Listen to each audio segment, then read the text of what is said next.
Hello दोस्तों, कैसे हैं आप सब। स्वागत है आप सभी का कॉमिक वर्ल्ड चैनल पर। तो चलिए दोस्तों शुरू करते हैं। राज कॉमिक्स में परमाणु और योद्धा का 2-in-1 कॉमिक विशेषांक टक्कर।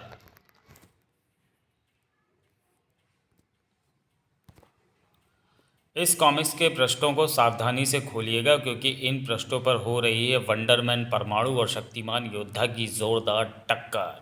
संजय गुप्ता की पेशकश। लेखक हनी वजर, संपादक मनीष गुप्ता, चित्रांकन मनु।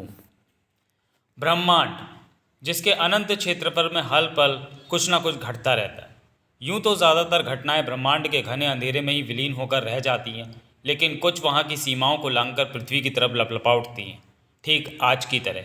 निसंदेह यह पृथ्वी के लिए तबाही और बर्बादी का घोतक थी, लेकिन पृथ्वीवासी तो इससे बेखबर अपने अपने कामों में व्यस्त थे, ठीक इंस्पेक्टर विनय की तरह। तूफान सी भागती इंस्पेक्टर विनय की जीप रक्षा मंत्रालय के सचिव की कोठी के सामने पहुंचकर चिंगाड़ कर रुक गई। कुछ पल बाद ही किस किस चीज़ की चोरी हुई है आपके यहाँ? एक कंप्यूटर कार्ड की।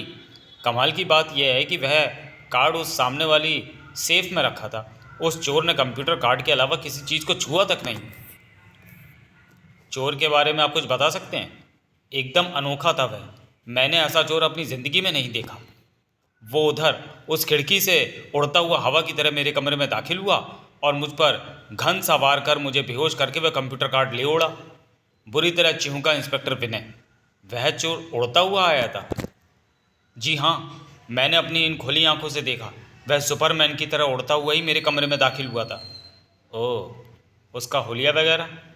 हल्की रोशनी में मैंने उसे सिर्फ एक पल के लिए ही देखा था, लेकिन एक पल में ही उसका ना भुलाया जाने वाला हुलिया मेरे दिमाग में मानो प्रिंट होकर रह गया। उसने अपने चेहरे पर पीले और हरे रंग का नकाब चढ़ा रखा था। शायद वैसा ही लिबास उसके पूरे शरीर पर भी था। उसका कद उसका कद बिल्कुल तुम्हारे जैसे ही था। अगर तुम्हारे सिर से कैप हटाकर तुम्हें वह नकाब पहना दिया जाए तो तुम बिल्कुल वैसे ही लगोगे। Oh no! बुरी तरह आंखें फाड़कर सचिव की तरफ देखते इंस्पेक्टर विनय ने तुरंत ही अपने आप को संभाला। ओके जोशी साहब, मैं उस चोर को पकड़ने की पूरी कोशिश करूंगा। वो तो ठीक है इंस्पेक्टर विनय, लेकिन तुम एकाएक पसीने से क्यों नहा गए? मैंने चोर को तुम जैसा बताया, तुम्हें चोर नहीं। ऐसी तो कोई बात नहीं, बस यूं ही आज कुछ गर्मी ज़्यादा है ना, इसलिए खैर अब मैं चलता हूँ। हवा का झोंका सा बनकर उस कमरे से बाहर निकले इंस्पेक्टर विनय ने बाहर खड़ी अपनी जीप में बैठकर ही राहत की सांस ली। सड़क पर दौड़ती जीप से ज़्यादा तेज़ दौड़ रहा था इंस्पेक्टर विनय का दिमाग। पिछले 2 दिनों में रक्षा मंत्रालय के 3 व्यक्तियों के घर से ऑपरेशन बम के कंप्यूटर कार्डों की चोरी हुई है, और वह चोर कौन है ये मुझे घर पहुंचकर ठंडे दिमाग से सोचना होगा। घर के अंदर पहुंचकर एक कागज़ और पेंसिल लेकर बैठ गया इंस्पेक्टर विनय। रक्षा मंत्रालय के सचिव जोशी ने बताया कि उस अनोखे चोर का कद ठीक मेरे जितना है, यानी 6 फुट 4 इंच।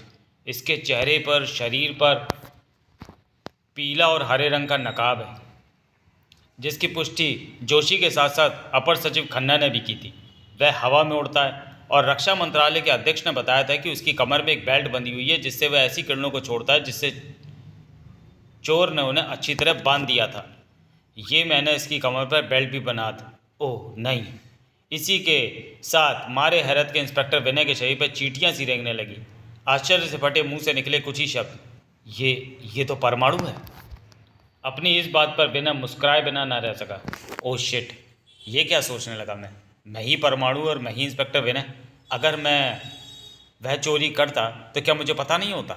और फिर परमाणु वह चोरी करेगा क्यों? ऑपरेशन बम की सिक्योरिटी का वह इंचार्ज है, उसे भी विशेष अधिकार प्राप्त है वहाँ तक पहुँचने के। नहीं नहीं, ऐसा नहीं हो सकता। देश और मानवता का दुश्मन परमाणु कभी नहीं बन सकता। उन तीनों को और साथ में मुझे भी कोई ज़बरदस्त गलतफहमी हुई है। चोर परमाणु नहीं कोई और है, और वह कौन है ये मैं जल्द ही खोज निकालूंगा। अब फिलहाल मुझे वह विचार अपने दिमाग से झटक नहा धोकर फ्रेश हो जाना चाहिए। कपड़े उतारकर विनय बाथरूम में पहुंचा और आश्चर्य से ऐसे उछला मानो उसके सामने कोई भूत खड़ा देख लिया हो। ओ नहीं, ये क्या? सामने रखी माउथ वॉश की बोतल पूरी की पूरी भरी हुई रखी है। मैं रोज़ रात को सोने से पहले माउथ वॉश ज़रूर करता हूँ, ये मेरा रोज़ का नियम है। लेकिन ये बोतल बता रही है कि मैंने कम से कम पिछले 3 दिनों से माउथ वॉश नहीं किया, क्योंकि 3 दिन पहले खरीदी गई इस बोतल की अभी तक सील भी नहीं टूटी है। क्या चक्कर है ये? विनय! ये तो ममता की आवाज़ है। ये शायद मुझसे मिलने आई है। विनय, अरे भाई कहाँ हो तुम? मैं यहाँ बाथरूम में हूँ ममता, तुम बैठो, मैं नहाकर अभी आया। नहाकर विनय बाथरूम से बाहर आया। हेलो ममता, कैसे आना हुआ?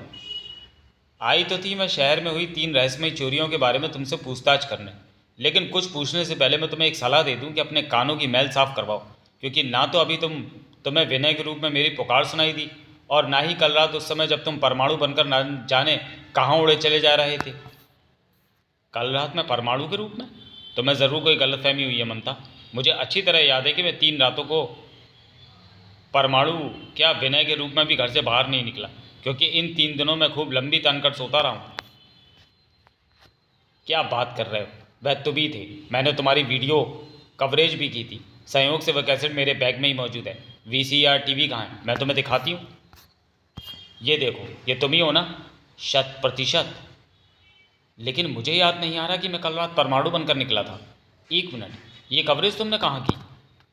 कनॉट प्लेस के अशोका टावर के पास कल देर रात वहाँ आग लग गई थी, जिसे अपनी वीडियो मैगजीन के लिए कवर करने के लिए मैं वहाँ पहुँची हुई थी।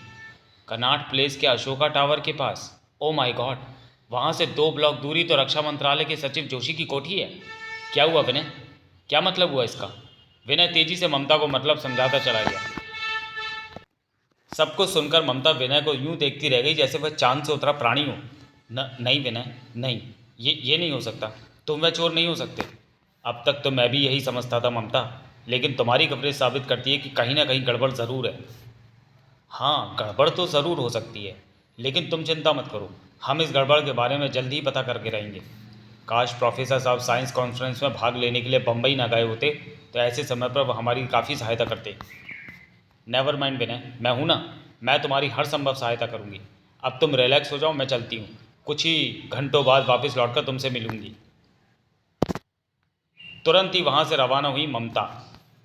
विनय को इस हाल में छोड़कर जाना तो अच्छा नहीं लग रहा, लेकिन अगर विनय के साथ हो रही गड़बड़ी को जानना है तो विनय पर नज़र रखना ज़रूरी है, और ये काम ममता के नहीं, परलंका के वश का है। 11 बज चुके हैं, लेकिन अभी तक विनय या परमाणु नज़र नहीं आया। परमाणु नज़र आया। तेजी से लहरा कर परलंका परमाणु तक पहुंची। परमाणु रुको, परमाणु कहाँ जा रहे हो? परमाणु! परमाणु की आंखों के भाव देखकर चीख ही निकल गई परलंका के कंठ से। दूसरे ही क्षण में परमाणु के तेज बाज से हवा में कलाबाजियां खाती नजर आई। ओह परमाणु! अपनी कमर से वह स्प्रे गन उतार कर अपने हाथों में संभालती हुई पलटी परलंका।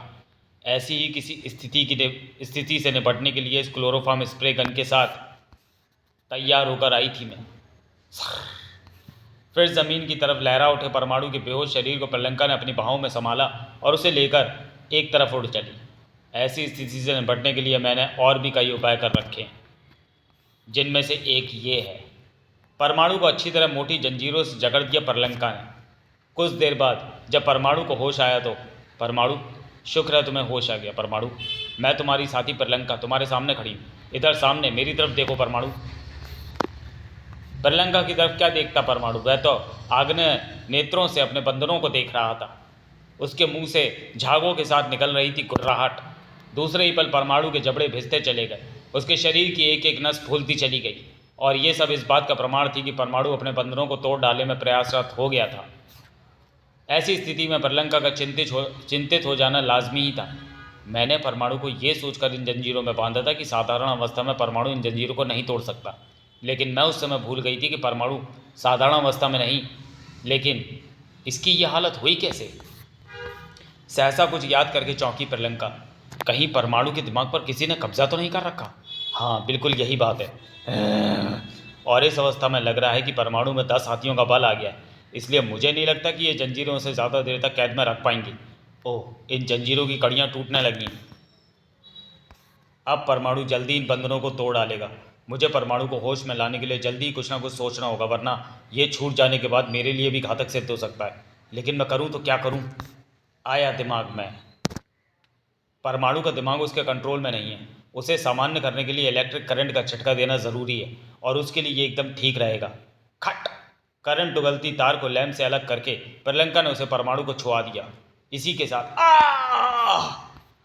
ओह, परमाणु ने अपने बंधन तोड़ डाले, लेकिन मेरी तरकीब से वह सामान्य हुआ या नहीं? परलंका की आंखों में मंडराते शंका और भय के बादल परमाणु के बोलने के साथ ही छटे। प्रियंका, परमाणु? ओह परमाणु, शुक्र है मैं तुम्हें सामान्य करने में कामयाब हुई। मैं इस हाल में कैसे? अचानक मुझे क्या हुआ था? मैं बताती हूँ, सुनो। फिर प्रियंका परमाणु को सब कुछ बताती चली गई। दिवाली के पटाखे से फूट रहे थे परमाणु के मस्तिष्क में। सब कुछ सुनने के बाद एक ही निष्कर्ष निकलता है प्रियंका, और वो ये कि रात के समय मेरा दिमाग मेरा नहीं किसी और के वश में रहता था, और मेरे दिमाग को वश में करने जैसा काम एक आदमी कर सकता है, और वह आदमी है बुद्धि पलट। बुद्धि पलट? हाँ प्रियंका, हाँ। बुद्धि पलट ने ही मेरी बुद्धि को पलटा था, और ये उसने किया उसकी उस हार का बदला लेने के लिए जो अभी कुछ दिन पहले उसे मुझसे मिली थी। परमाणु के ऊपर लिखे कथन के बारे में जानना चाहते हैं तो पढ़िए पूर्व प्रकाशित कॉमिक बुद्धि पलट, जो कि चैनल पर अपलोड है और आपको परमाणु की प्लेलिस्ट में मिल जाएगी। वैसे इस बार उसने तुम्हें अपने जाल में फंसाकर और तुम्हारे द्वारा कंप्यूटर कार्ड हासिल करके तुम्हें एक तगड़ी मात दी है। ये मैं मानता हूँ, लेकिन इससे उसे कुछ फ़ायदा नहीं होने वाला, क्योंकि ऑपरेशन बम जिस सुरक्षा व्यवस्था के घेरे में रखा है उसे कोई मेरे जैसा ही आदमी प्राप्त कर सकता है। और चूंकि मैं अब उसके संबंध से आज़ाद हो चुका हूँ, इसलिए देखते हैं वह अपने उद्देश्य को पूरा करने के लिए मेरे जैसे आदमी का इंतज़ाम कहाँ से और कैसे करता है। बुद्धि पलट। खत्म, सब खत्म। कितनी चालाकी से मैंने परमाणु के आसपास अपनी मानसिक तरंगों का जाल बिछाया था, लेकिन परमाणु और प्रियंका ने सही समय पर छेद का सब खत्म कर डाला। अगर परमाणु का दिमाग अभी भी मेरे कब्जे में होता तो परमाणु ने मुझे आज रात ऑपरेशन बम का मालिक बना दिया होता। अब इतनी मेहनत से हासिल किए गए ये कंप्यूटर कार्ड्स मेरे लिए बेकार है। अब मुझे परमाणु जैसा ही कोई ऐसा आदमी चाहिए जो अत्यधिक सुरक्षित उस लैब तक पहुंचने का साहस कर सके जिसमें ऑपरेशन बम मौजूद है। मुझे ऐसे आदमी को हर हाल में ढूंढना होगा। दिल्ली के इस वीरान क्षेत्र से कुछ ही किलोमीटर दूर, दिल्ली का दिल समझे जाने वाले उस कनॉट प्लेस में आजकल जिसका नाम बदलकर इंदिरा चौक रख दिया गया, अति व्यस्त एक लाल बत्ती चौराहे पर अचानक, अरे ये बीच चौराहे में कौन आ गिरा? बुड़म! आसमान से गिरा है या खजूर से टपका है? ओए अपने को क्या जी, अपनी हरी बत्ती हो गई, बस आगे बढ़ा। ठीक कहा जी। ऐसी स्थिति में ट्रैफिक जाम हो जाना क्या बड़ी बात थी। पी पी पी वाहनों के हॉर्नों के शोर ने बीच चौराहे में खड़े इस शख्स को और उलझन में डाल दिया। उफ, चारों तरफ से विचित्र सा कानों को फोड़ देने वाला तेज शोर गूंज रहा है, और हमारे चारों तरफ काली धुंध होने के कारण हमें स्पष्ट दिखाई नहीं दे रहा। समझ में नहीं आता कि हम इस समय कहाँ हैं और यहाँ से हटकर जाएं तो किधर जाएं। पी पा ओए जमूरे, भगवान से नहीं तो रेड लाइन से तो डर, साइड जा जा, हट जा रास्ते से, हट जा। ओए नहीं हटता, नहीं सुनता, अभी सुनेगा। और तू ही क्या, तेरा तो बाप भी सुनेगा। रेड लाइन के ड्राइवर ने तेजी से बस आगे बढ़ाई और भड़ाक! ओह! इसी के साथ हम पर प्रहार करके हमें मारने का प्रयत्न किया गया। इसका तात्पर्य हम इस समय शत्रुओं के क्षेत्र में हैं। यहाँ उपस्थित प्रत्येक प्राणी हमारा शत्रु है, और शत्रुओं के वार का उत्तर वार से देना खूब जानता है योद्धा। हाँ, योद्धा ही तो था वह जिसके हाथ में न केवल तेजी से आ गया था ढकमान घन, बल्कि घूम भी गया था। धड़ाक! अब तो भगदड़ मचनी थी। धम! ओ गुस्से में तो ये पूरा शैतान बन गया। भागो भागो! भाग खड़े हुए थे लोग उस योद्धा के डर से जो हैरान था। धार भाग! और फिर जब हमारे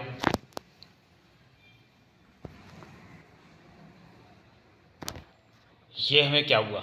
हम ढकमान घन को घुमाते अपने हाथों को रोक क्यों नहीं पा रहे हैं? हमारे हाथ स्वयं ही वार करने के लिए उठते जा रहे हैं, और फिर जब हमारे आसपास चारों तरफ हमारे शत्रु ही हैं तो ये सब एकाएक भाग क्यों रहे हैं? हम पर प्रहार क्यों नहीं करते?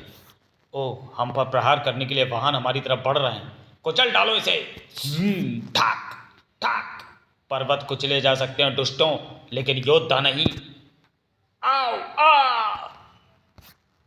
अब सभी के हौसले पस्त हो चुके थे। ये तो कोई राक्षस लगता है, भागकर ही जान बचेगी इससे, भागो! और जब पब्लिक के हौसले पस्त हो जाते हैं तो उन्हें याद आती है, पुलिस बचाओ, इस शैतान के हाथों इस शहर को तबाह होने से बचाओ। प्यों प्यों प्यों प्यों! योद्धा को घेर लिया गया। खत्म कर दो इसे, फायर!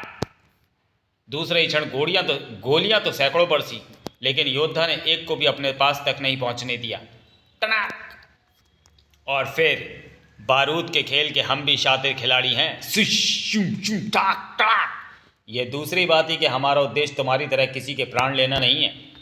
था, चाहे सामने शत्रु ही क्यों ना हो। सामने वाले सभी सिपाहियों को ढेर के रूप में बेहोश करके अभी योद्धा संभला भी ना था कि गड़गड़ गड़गड़ गड़गड़ गड़गड़ गड़गड़। आ दुष्टों, अब आपका अंत आ गया है। कॉप्टर डैमेज हो गए, कूदो, भड़ाक भड़ाक। अपनी इस हरकत पर एक बार फिर हैरान हुआ योद्धा। ओह, हम उन मनुष्यों की मौत का कारण बन गए, लेकिन हम क्या करें? हमें पता ही नहीं कि कब हमारे हाथों ने वाहन के टुकड़ों को उठाकर उस हेलीकॉप्टर पर मार दिया। उफ, यह हमें क्या हुआ है? इधर मौत से बचने के चक्कर में हमने मौत के मुंह में छलांग लगा दी है। ज़मीन से टकराकर हमारा कचूमर निकल जाएगा। बचाओ! हम सीधा मौत के मुंह में जा रहे हैं। अब हमें कोई नहीं बचा सकता। ऊपर वाले ने जिसके मुकद्दर में मौत ना लिखी हो, उसे बचाने कोई ना कोई पहुंच ही जाता है। परमाणु! उन्हें सुरक्षित नीचे छोड़ने के साथ ही परमाणु फिर हवा में लहराया। अब मुझे बचाना है पूरे शहर को, और इसके लिए टकराना है इससे। प्रोफेसर साहब होते तो इस मुसीबत का पता तुरंत ही चल जाता, लेकिन मीडिया की वजह से मुझे इसका पता कुछ देर बाद लगा। खैर, देर आए दुरुस्त आए। अभी भी कुछ खास नहीं बिगड़ा है। अभी भी इसे रोककर एक बहुत बड़ी तबाही को रोका जा सकता है। था, लेकिन यह आया कहाँ से और है कौन? भड़ाक! इस व्यक्ति ने ऊपर से गिरने वाले मनुष्य को बचाकर हमें पाप का अधिकारी होने से बचाया, परंतु फिर भी न जाने क्यों हम इस पर प्रहार कर रहे हैं। ओ ता तना! इसके शरीर में भरी बिजली किसी फुर्ती और वार करने के स्टाइल की भी दाद देनी होगी। था, लेकिन कम हम भी नहीं हैं। परमाणु के उस तेज वार ने योद्धा की विचारधारा को बदल दिया। इसके तेवर बता रहे हैं कि ये निसंदेह हमारा शत्रु है। आप हमारे शत्रु हैं, लेकिन हम आपकी सूझबूझ और प्रहार करने के ढंग की दाद दिए बिना न रह पाएंगे। सच पूछिए तो आप जैसों के साथ लड़ने और उन्हें पराजित करने में ही हमें आनंद आता है। खटा! ओह, इसके अनोखे हथियार ने मोटे लोहे के टुकड़े को मूली की तरह काट कर रख दिया। यह इस हथियार के बल पर ही प्रलंकारी बना हुआ है। इसे अपनी किरणों से नष्ट करना। ओ ये क्या? मेरी घातक किरणें तो उसके हथियार का बाल भी बांका नहीं कर पाई। जाने किस रहस्यमयी धातु का बना हुआ है। खैर, मेरी किरणें उसके हथियार का कुछ नहीं कर पाई, लेकिन परमाणु रस्सी ज़रूर कुछ ना कुछ करेगी। दूसरे ही क्षण परमाणु रस्सी ने योद्धा को बेबस कर डाला। लेकिन योद्धा जैसे योद्धा एक पल से ज़्यादा कहाँ बेबस रह पाते हैं। ओह, शत्रु के हर शिकंजे के साथ साथ भड़ाक! उसका मुंह तोड़ना भी हम खूब जानते हैं। आह, तेरे हाथों में थमा तेरा हथियार ही तेरी मुख्य शक्ति है योद्धा। इसका तेरे हाथ से छूटना निहायत ही ज़रूरी है। अब देखें खाली हाथ तू कैसे अपने आप को बेहोश होने से बचाता है। क्यों? अब बंदर की तरह क्यों उछल कूद करने लगा? अब दिखा अपनी ताकत। आप इस निहत्थे पर अपने पेटी की शक्ति से प्रहार करके हमारी शक्ति देखना चाहते हैं? हम आपको अपनी शक्ति अवश्य दिखाएंगे, लेकिन उसके लिए आपको भी निहत्था कर दें। आई! योद्धा ने झपट कर उस व्यक्ति को दबोच लिया। अपनी पेटी की अपनी कमर से उतारकर तुरंत ही फेंक दो मित्र, अन्यथा हम उस महिला को जमीन पर पटक कर समाप्त कर डालेंगे। जल्दी करो मित्र, जल्दी करो। ओह, उस युवती की जान बचाने के लिए मुझे इस दरिंदे की बात माननी होगी। आई! परमाणु ने तुरंत ही अपनी बेल्ट खोल दी। शाबाश, अब ज़रा अपने हाथों से इस पेटी को दूर भी फेंक दीजिए, जल्दी कीजिए। आई! परमाणु को वह भी करना पड़ा। आश्चर्य है, हम योद्धा होकर भी एक अबला की आड़ लेने जैसा ये नीच कार्य कर रहे हैं, जो हमें कतई शोभा नहीं देता। ना चाहते हुए भी हम ऐसा क्यों कर रहे हैं? इसी के साथ अब हम आपको दिखाते हैं कि हम अपने अस्त्र ढकमान गन के बिना भी कितने घातक हैं। धड़ाक! छनाक छनाक तो! हमारी शक्ति का ये तो मात्र नमूना भर है। आगे आगे देखिएगा क्या होता है। धड़ाक! लगता है तुझे अपनी शक्ति पर बहुत ज़्यादा घमंड हो गया है, लेकिन परमाणु से टकराकर जल्दी चूर चूर हो जाएगा तेरा घमंड। परमाणु के तेज वार से दीवार तोड़कर परली तरफ पहुंचा योद्धा बिना कोई पल गंवाए वापस आया। भड़ाक! योद्धा के सामने छिन्न भिन्न होकर रह जाएगी आपकी शक्ति। आप दो शक्तिशाली एक दूसरे की शक्ति तोलने में लगे हुए थे। कोई भी हार मानता नजर नहीं आ रहा था। इस शक्ति परीक्षण का परिणाम जल्दी सामने आने वाला था कि तभी खच खच! योद्धा के जिस्म में आध हंसी का ही डांट, जिसमें भरी बेहोशी की दवा ने तुरंत ही योद्धा को लहराकर जमीन पर गिरने के लिए मजबूर कर दिया। प्रलंका तुम? हाँ परमाणु। शक्ति में इस शैतान से जीत पाना तुम्हारे लिए एकदम असंभव था। इससे तो ऐसे ही निपटा जा सकता था, हाथियों व गैंडों की तरह बेहोश करके। खैर, तुमने जो किया ठीक ही किया। अब पुलिस वालों की मदद से इसे उठाने का इंतज़ाम करो। Okay okay. कई पुलिसकर्मियों के साथ प्रलंका और परमाणु योद्धा को उठाने पड़े। ठीक तभी चमकने लगी ये दो आँखें। अचानक योद्धा की तरफ बढ़ते सभी का कदम ठिठक गए। अरे ये क्या? ये तो एकदम एकाएक खड़ा हो गया। ना सिर्फ खड़ा हो गया बल्कि नाचने भी लगा। और वो देखो, वो नाचते नाचते बनमानुष बन गया, और अब बन गया ड्रैगन, आग फेंकने वाला भयंकर ड्रैगन। भागो, बचो इसकी आग से। प्रलंका पीछे हटो, वरना इस आग में हम भी जल जाएंगे। कमाल है, परमाणु और प्रलंका अभी उसे मार रहे थे और अभी उससे डरकर पीछे हट रहे हैं। एक अच्छा खासा आदमी उन्हें आग फेंकने वाला ड्रैगन कैसे नजर आने लगा। अचानक परमाणु और प्रलंका की फटी फटी आंखों को देखा एक और अजूबा। अरे, आग उगलता ड्रैगन धीरे धीरे गायब हो गया। ड्रैगन के पूरी तरह गायब होने के साथ ही सभी को एक तेज झटका लगा। उफ, ओह, ये क्या हुआ मुझे? मैं खड़े खड़े तो सो तो नहीं गया था? अचानक आ गई नींद में बड़ा भयानक सपना देखा मैंने। अरे, योद्धा कहाँ गया? अभी तो यहीं बेहोश पड़ा था। परमाणु, ये एकाएक क्या हुआ था परमाणु? बुद्धि पलट। मतलब ये प्रलंका कि अभी कुछ क्षणों पहले हमारी आंखों ने जो देखा वह वास्तविकता नहीं बल्कि बुद्धि पलट का फैलाया जाल था, जो उसने योद्धा को किडनैप करने के लिए फैलाया था। तुमने ठीक कहा परमाणु, हमने एक लड़के को बेहोश योद्धा को कार में डालकर यहाँ से ले जाते देखा था। हमें ये तो नहीं पता कि उसने ऐसा कैसे किया, लेकिन ये हमने अपनी आंखों से देखा था कि योद्धा और उसका हथियार हवा में तैरते हुए उसकी कार में समा गए थे। ये हथियार उठाने में मुझे अपनी समस्त मानसिक शक्ति का प्रयोग करना पड़ रहा है। हाँ, वह बुद्धि पलट ही होगा। वह योद्धा को क्यों ले गया ये तो मेरे दिमाग में आ रहा है, लेकिन वह उसे कहाँ ले गया है ये ढूंढना है। किसी अनजान जगह पर। ओह, एक झटके से उठ खड़ा हुआ योद्धा। हम कहाँ हैं और हमें यहाँ कौन लेकर आया? हम किसी शत्रु के बंदी तो नहीं? नहीं, तुम किसी शत्रु के यहाँ नहीं बल्कि नन्हे दोस्त के यहाँ हो योद्धा। मैं तुम्हें उस समय तुम्हारे शत्रुओं से बचा कर लाया जब उन्होंने तुम्हें बेहोश कर दिया था। अगर मैं तुम्हें वहाँ से बचा कर नहीं लाता तो अब तक वे तुम्हें समाप्त कर चुके होते। हाँ, आप वास्तव में मित्र ही हो, परंतु इतने छोटे होते हुए भी आप उनसे कैसे और क्यों बचा कर ले आए? मैं तुम्हें उनसे कैसे बचा कर लाया ये छोड़ो, ये सुनो कि मैंने तुम्हें क्यों बचाया है। देखो, इस फोटो को असंख्य सुरक्षा गार्डों से घिरा ये भवन रक्षा मंत्रालय की प्रयोगशाला है। आधुनिक तकनीक से बनी ये प्रयोगशाला किसी अभेद्य किले के समान है। इस भवन में मेरी बहन कैद है। आपकी बहन? आंसू भरा है बुद्धि पलट की आंखों में। हाँ योद्धा, हाँ, मेरी मासूम बहन। उन दुष्टों ने उस नन्ही सी जान का अपहरण करके उसे वहां कैद कर दिया। मेरे पिताजी ने उसे बचाना चाहा तो जानते हो उन दुष्टों ने उनका क्या हाल किया? ये मौत से बदतर जिंदगी दी उन्होंने पिताजी को। हाँ योद्धा, इस बच्चे ने हमें बचाने का बहुत प्रयत्न किया, लेकिन यह बेचारा मासूम उन सैकड़ों दरिंदों से कैसे लड़ पाता। आज तुम्हारे रूप में मुझे एक आशा की किरण दिखाई दी है। इसे निराश मत करना। मैं तुम्हारे पैर पकड़ता हूँ योद्धा, इसे और मुझे निराश मत करना। व्हील चेयर से योद्धा के कदमों में गिर गया वह। इसकी आवश्यकता नहीं है श्रीमान।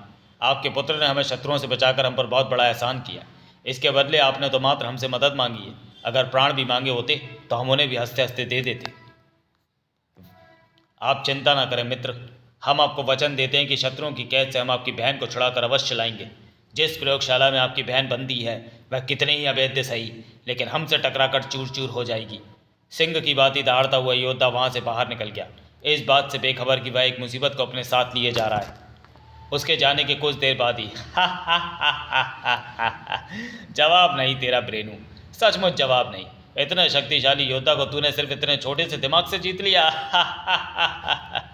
सब आपके प्रताप का फल है खूंखार चाचा। अचानक खूंखारता बढ़ती चली गई खूंखार के चेहरे पे, स्वर में। ठीक इसी तरह जिस दिन तू परमाणु के दिमाग पर भी विजय करके उसे भयानक मौत मारेगा, उस दिन तेरे खूंखार चाचा के सीने में ठंडक पड़ेगी। उसकी वजह से ही तो मेरी यह दुर्गति हुई है। उपरोक्त के विषय में जानने के लिए पढ़ें परमाणु सीरीज की बुद्धि पलट। दहकने लगी लड़के की आंखें। परमाणु को कुत्ते की मौत मारने के लिए अब उसे अपने दिमाग के जाल में फंसाने की कोई ज़रूरत नहीं है चाचा। योद्धा के रूप में उसकी मौत का इंतजाम तो मैंने कर ही दिया है। ऑपरेशन बम का मुख्य संरक्षक होने के नाते वह योद्धा को रोकने ज़रूर पहुंचेगा। जब वह समय आएगा तो देखना चाचा, योद्धा के हाथों परमाणु कैसे तड़प तड़प कर मरता है। अचानक खूंखार को कुछ याद आया। एक बात तो बता ब्रेनू, योद्धा के चेहरे के आसपास जो काली किरणों का घेरा सा है, क्या है वो? पूरी तरह तो मैं उसके बारे में मालूम नहीं कर पाया, लेकिन इतना ज़रूर है कि कोई शक्ति उन काली किरणों के रूप में योद्धा के मस्तिष्क पर हावी है, जो उसे सोचने समझने का मौका नहीं देना चाहती। अगर ऐसा है तो तू उस पर हावी होने में कैसे सफल हो गया? अपनी विलक्षण शक्तियों से। आप यूं समझिए कि मेरी मानसिक शक्ति और उन काली किरणों के रूप में मौजूद उस रहस्यमयी शक्ति के बीच घमासान मानसिक युद्ध हुआ, जिससे मैं उसे बेहोश करने और फिर योद्धा के मस्तिष्क पर कब्जा करने में सफल हो गया। अब वह शक्ति योद्धा के इर्द गिर्द बेहोशी के रूप में मौजूद है, और वह जब तक उसे होश आएगा तब तक योद्धा हमारा काम कर चुका होगा। और उसके बाद तो आप जानते ही हैं कि पूरा होगा मेरा फ़र्ज़ और आपका हर सपना। वाह मेरे बच्चे वाह, बड़ों बड़ों को घन चक्कर बना दिया तेरे इस नन्हे से दिमाग ने। आप अपने इस बच्चे से ये प्यार बाद में कर लेना खूंखार चाचा, फिलहाल मुझे अकेला छोड़ दीजिए ताकि मैं अपने मस्तिष्क को रक्षा मंत्रालय की लैब पर केंद्रित करके योद्धा से मानसिक संपर्क बना सकूं। योद्धा तर तर तर तर तर तर। भाग जाओ शत्रुओं, भाग जाओ, आप हमारा कुछ नहीं बिगाड़ सकते, भाग जाओ। भाग भाग। क्यों विकलांग होना चाहते हो? ढकमान गन से निकले तीरों ने कहर सा ढा दिया था, लेकिन बढ़ने वाले फिर भी आगे बढ़ रहे थे। आपको एक एक करके रोकने में हमारा काफ़ी समय व्यर्थ चला जाएगा। भड़ाक। इसलिए अब हम आप सबको एक साथ रोकने का स्थायी प्रबंध करते हैं। साए साए। कुछ ही पलों बाद देखने वालों को दिखा वह हैरत अंगेज नज़ारा।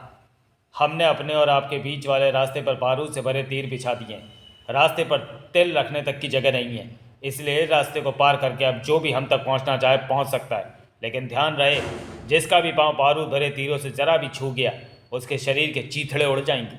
सभी को सकते की हालत में छोड़कर योद्धा आगे बढ़ गया। महाबली बलशाली देवता, देव शक्ति धारक क्रोधी योद्धा से टकराने चले थे। योद्धा जा पहुंचा मजबूती से बंद कंप्यूटराइज दरवाजे के सामने। प्रयोगशाला के अंदर पहुंचने का ये एकमात्र लौह द्वार हमें अपनी सौगंध और अपना वचन पूरा करने से हरगिज नहीं रोक सकता। अपने ढकमान गन से इस लौह द्वार का सीना फाड़ डालेंगे हम। कड़ाक। फिर तो यूं ही रास्ते में आई हर अड़चन को अपने क्रोध और ढकमान गन के कहर का निशाना बनाता हुआ योद्धा था अपनी मंजिल के एकदम करीब जा पहुंचा। उस सामने वाले कक्ष में है वह लड़की, शत्रुओं के हर चक्रव्यूह को तोड़कर जिसे मुक्त कराने हम आए हैं। अभिमन्यु की तरह तुम हमारे चक्रव्यूह को तोड़कर अंदर तो आ गए हो योद्धा, लेकिन जिस तरह अभिमन्यु उस चक्रव्यूह से नहीं निकल पाया था उसी तरह तुम भी यहाँ से नहीं निकल पाओगे। आप यहाँ?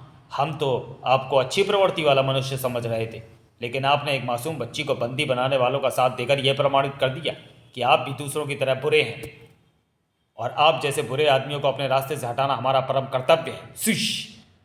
तुम क्या कह रहे हो ये तो मुझे समझ नहीं आ रहा, लेकिन तुम जो चाहते हो कभी नहीं होगा। थम। क्योंकि मैंने तुमसे यहाँ निपटने के ऐसे आधुनिक प्रबंध किए हैं फड़ा, जिनके बारे में तुम सोच भी नहीं सकते। ओह खट खट।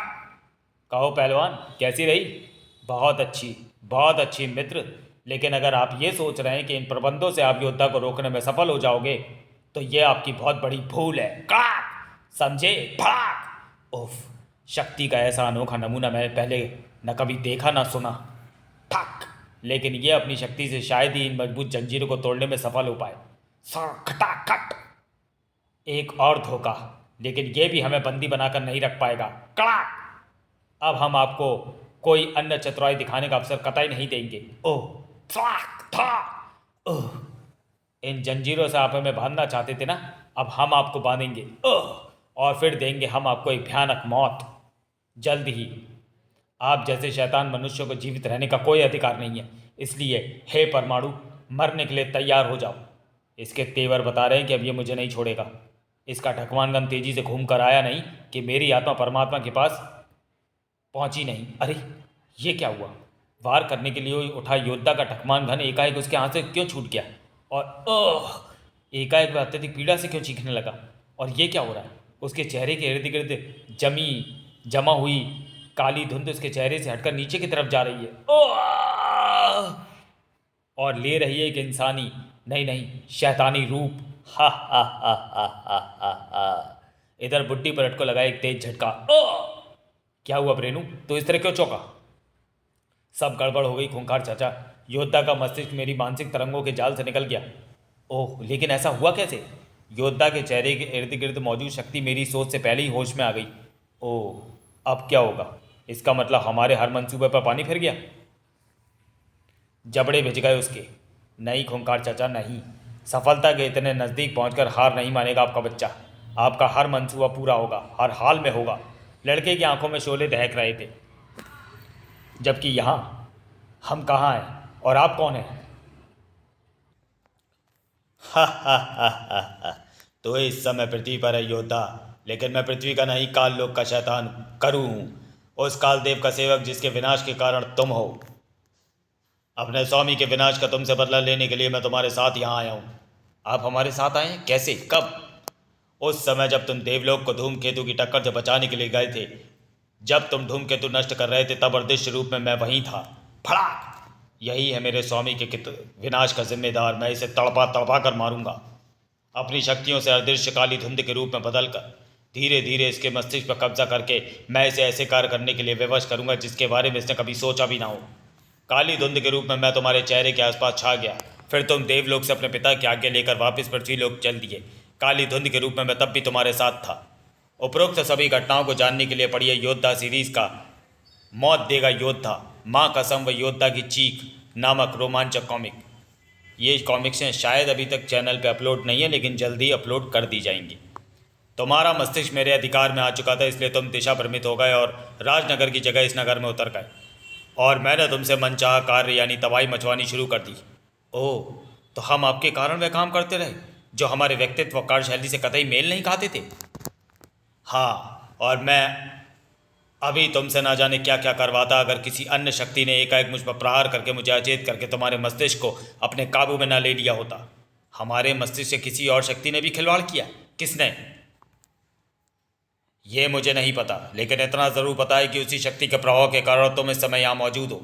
ये तो अचानक लगे तेज धक्के से मुझे होश आ गया और मैं उस शक्ति के प्रभाव से तुम्हें मुक्त कर तुम्हारे सामने इसलिए आ खड़ा हुआ हूँ कि वह शक्ति निसंदेह बुद्धि पलट है। अब मैं तुमसे सीधा युद्ध करके तुम्हें समाप्त करने की इच्छा रखता हूँ। फड़ाक! ओह! जबड़े पीसता हुआ समला योद्धा, और अपने धोखे से हमें अपनी शक्ति के जाल में फंसाकर हमें मोहरा बनाकर हमसे गलत कार्य करवाए। हम आपको छोड़ेंगे नहीं शैतान। ओह, ये क्या, हमारा ढकमान गन तो धुंध में फंस गया। ठीक कहा योद्धा, मेरी विचित्र धुंध शक्तिमयी फंस गया है तेरा अस्त्र। इसे निकाल सकता है तो निकाल। आश्चर्य है, हम पूरी शक्ति लगाकर भी ढकमान गन को धुंध से नहीं निकाल पा रहे हैं। ओह, शक्ति लगाना बेकार है योद्धा, तू इसे नहीं निकाल सकता, इसलिए छोड़ दे इसे। ढकमान गन निकल जाने के बाद और जो योद्धा ने अपने हाथों का इस्तेमाल किया तो हा हा हा हा हा, हाथों से वार करना चाहता था, ले ये भी मेरी धुंध शक्ति में फंस गए। हा हा हा। ओह, ले अब तेरा शरीर भी फंस गया, अब तू हिल डुल नहीं सकता, इसलिए उफ, अब मैं तुझको तड़पा तड़पा कर मारूंगा। हा हा हा। हा हा हा हा हा। तेरी दर्दनाक चीखें मुझे बड़ा आनंद दे रही हैं। योद्धा की चीखों का जहां करू भरपूर मजा ले रहा था, वहीं परमाणु योद्धा नामक ये आदमी गलत है या सही है तो मुझे नहीं पता, लेकिन इस समय उसकी जो हालत है वो मेरे लिए असहनीय है। मैं उसे यूं तड़प तड़प कर मरता नहीं देख सकता। मैं इसे करू नामक उस शैतान से जरूर बचाऊंगा। हा हा हा हा हा हा हा। इन जंजीरों के बंधनों से आजाद होकर कड़ाक। अब बस कर शैतान, बस कर अपनी ये शैतानी। धड़ाक! ओह, तूने अपने आप को मुक्त कर लिया पृथ्वी के कीड़े। मैं अभी अपनी धुंध शक्ति से तुझे तेरी जिंदगी से मुक्त करता हूँ। अपनी इस बकवास शक्ति से किसी बच्चे को डराइयो। हैरान हो गया ना बेटे? ले थोड़ा और हैरान हो। मैं परमाणु हूँ और मैं तेरी शक्ति का तिया पाचा करना खूब अच्छी तरह जानता हूँ। फड़ाक! और अब चूंकि ज़्यादा हैरान होना सेहत के लिए अच्छा नहीं, इसलिए अच्छे बच्चों की तरह सो जा। नीचे करने से पहले ही होश को बैठा था करूँ, और इसी के साथ योद्धा करू की धुंध शक्ति के बंधनों से मुक्त हो गया। ठीक तभी, बहुत अच्छा, मेरे एक दुश्मन को ख़त्म करके तूने बहुत अच्छा किया परमाणु। बुद्धि पलट तुम यहाँ।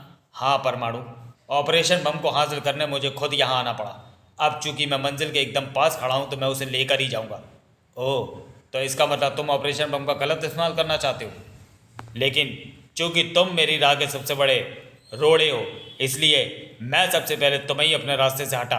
ठहरिए ठहरिए नन्हे दोस्त, आपके शब्दों से षड्यंत्र और मक्कारी की बू आ रही है, जबकि आपने तो कहा था कि आपकी बहन कैद में है। किसी शातिर और घाक चालबाज की तरह मुस्कुराकर योद्धा से बोला वह, बहन से भी बड़ा रिश्ता है ऑपरेशन बम से मेरा, दौलत का रिश्ता। उफ, इतना बड़ा धोखा, ऐसा भयानक फरेब। हम आपको इसका भरपूर दंड देंगे नन्हे शैतान। ओह, मुझे दंड देना जरूर, लेकिन पहले अपने आप को तो संभालो। परमाणु आगे बढ़ा तो बुद्धि पलट ने उसे भी अपने मानसिक तरंगों में फंसा दिया। शैतान! ओह, तेरी तरफ से मैं असावधान नहीं हूँ परमाणु। एक बच्चे के सामने असहाय हो चुका था वंडरमैन के नाम से प्रसिद्ध वह परमाणु, जिसके पास थी आधुनिक वैज्ञानिक शक्तियों से लैस बेल्ट। और क्रोधी, शक्तिमान, महाबली, महारथी जैसे नामों से पुकारा जाने वाला वह योद्धा जो टकमानगंज जैसे प्रलंकारी दिव्यास्त्र का स्वामी था। बुद्धि पलट के इस घातक मानसिक वार से तुम हरगिज नहीं बच सकते। ये मानसिक तरंगे कुछ ही पलों में तुम दोनों के मस्तिष्क को किसी तरबूज की भांति फोड़ कर रख देंगी। जल्द ही तुम दोनों का हत्यारा कहलाया जाएगा बुद्धि पलट। बुद्धि पलट की घातक किरणों के कहर के आगे भी योद्धा ने अपने मस्तिष्क को कुछ हद तक अपने काबू में किया हुआ था। योग विद्या से अपने मस्तिष्क को शून्य कर अब तक तो हमने अपने मस्तिष्क को उस दुष्ट बालक की तरंगों के प्रभाव से बचा रखा है, लेकिन हम ऐसा करने में ज़्यादा देर तक सफल नहीं हो पाएंगे। इसलिए हमें शीघ्र ही कुछ करना होगा ताकि हम स्वयं को और अपने इस मददगार को काल के क्रूर पंजों से बचा सके। और इसके लिए हमें अपनी शक्ति, अपनी सहन शक्ति का जर्रा जर्रा प्रयोग करना होगा। उफ, इसकी तरफ पहला कदम बढ़ाते ही हमें ऐसा लग रहा है जैसे हमारे पैरों के साथ कई मन भारी शिला बांधी गई हो, लेकिन फिर भी हम रुकेंगे नहीं। तिल तिल सरक कर हम उस दुष्ट बालक तक पहुंच कर ही रहेंगे। शक्तिशाली योद्धा के उस प्रहार को सहकर भला वह बच्चा कहाँ अपने पैरों पर खड़ा रह पाता। फड़ा बेहोशी की दुनिया में कूच कर गए बुद्धि पलट के होश। इसी के साथ परमाणु और योद्धा को उसकी मानसिक तरंगों से आज़ाद होना ही था। बुद्धि पलट ने तो मार ही डाला था हमें। तुमने ठीक समय पर बचा लिया दोस्त। मित्र, आप हमें मित्र कह रहे हैं? हाँ, क्योंकि तुम ही हो इस लायक। तुम हो ही इस लायक। करू और बुद्धि पलट की बातों से मैं जान चुका हूँ कि तुम गलत नहीं, बल्कि उन दोनों की शक्तियों ने तुम्हें गलत बनाया था। वैसे एक बात बताओ, तुम रहते कहाँ हो? इस सवाल का जवाब मैं दूँ तो कैसा रहेगा? इसका नाम योद्धा है। ये राजनगर में रहते हैं। राजनगर का बच्चा बच्चा इन्हें अपराधियों का दुश्मन और मजलूमों के दोस्त के रूप में जानता है। राजनगर के सुपर हीरो हैं ये, ठीक उसी तरह जैसे तुम दिल्ली के। ओह, लेकिन ये बात तुम्हें कैसे पता चली? ये बात मुझे नहीं, ममता पाठक को पता चली। राजनगर स्थित उसकी वीडियो मैगजीन ब्रांच ने योद्धा के बारे में न्यूज़ सुनकर उसे फैक्स से ये खबर दी। ओह, समझा। अब गिले शिकवे दूर करने का वक्त। सॉरी, बाकी बातें बाद में नहीं। अब हाँ, बाकी बातें बाद में। पहले मैं इन दोनों की गिरफ्तार करवाने का इंतज़ाम कर दूं। अब गिले शिकवे दूर करने का वक्त था। क्षमा करना मित्र, भूलवश हमारे से जो अपराध हो गया उसके लिए आप और आपके नगर वाले जो भी दंड देंगे उसे हम सहर्ष स्वीकार करेंगे। भूल जाओ उसे। हम जानते हैं वह सब किसने किया और जल्दी ये बात इस शहर के निवासी और सारा प्रशासन भी जान जाएगा। फिर जल्द ही अब हमें आज्ञा दीजिए कि हम अपने नगर लौट सकें। कोई बड़ी ही बेसब्री से वहाँ हमारी प्रतीक्षा कर रहा होगा। अपने अपने ख्यालों में डूबे मानवता के दो रक्षक अपने अपने रास्ते की तरफ चल दिए। विदा दोस्त। पता नहीं प्रोफेसर साहब मुंबई से लौटे या नहीं। देवता ने चाहा तो फिर मिलेंगे। राजनगर में स्नेहा और मैडम एक्स नामक वे दोनों देवियाँ न जाने किस हाल में होंगी। समाप्त।